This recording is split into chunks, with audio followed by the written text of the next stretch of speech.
We really want to make sure that there's that contrast between the negative space and then the high tension spikes. You need the exploration, you need the scavenging, you need something to say like, okay, I'm setting a certain tone and a patina here so that then we can contrast that with some stark changes. We need the intensity to strike a different chord. That only works if you have the negative space to play off of. We wanted you to be forced to make some choices in the world that showed how depleted the resources were.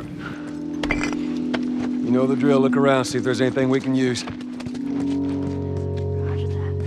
And we really wanted to give you a reason to go explore this space.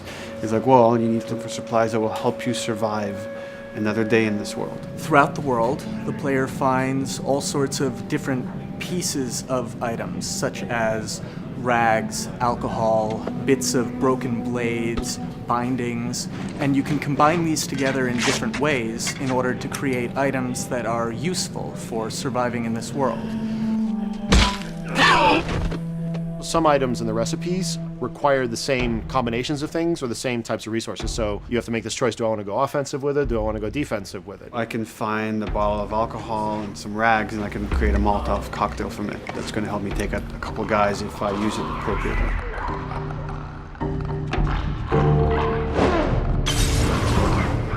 Or I could use those same ingredients and craft a medkit.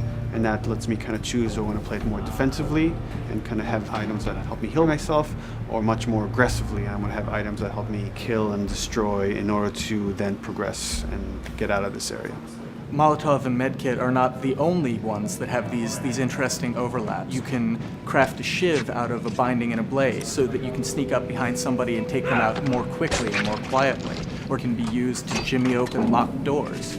So you are expending a binding and a blade in the hopes that there's going to be something awesome on the other side of that door. Or you could craft a melee upgrade. So you might have some nails that you've picked up or a pair of scissors or something. You're going to be able to use bandages and use these things to attach them to the 2x4. So now you've got a more powerful melee weapon. This is something you're going to be able to run and take down an enemy in a single blow.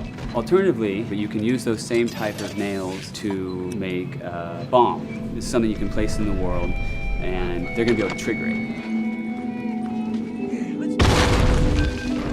Since resources are limited, you stealth past an encounter, you're not getting the stuff that was encountered. Not just the stuff off the guys that you would have taken down, but also in terms of what's in the environment for you to scavenge. So you have to balance that risk versus reward, but it's definitely all a part of the choice. And sometimes the world doesn't give you a choice. Sometimes the battle breaks out in a way you didn't expect, and you have to make decisions, like in the moment. So that's another reason why we did the whole crafting system live. We didn't want the player to have to scroll through a long list of different items. We wanted it to be the absolute minimum amount of button presses. The thing that I hate about any game's UI is when it pulls you out of the game for too long. So that was a challenge to reduce it all to like that half of a screen, and you want to see Joel, you want to see like what's going on around him, and be aware of what's happening so you don't have an infected run up on you and start beating on you when you're crafting shivs and stuff. So we needed to make it streamlined and fast enough that you felt like you could take just that moment and be able to craft that thing that's going to mean your survival in the next 30 seconds or your failure to survive.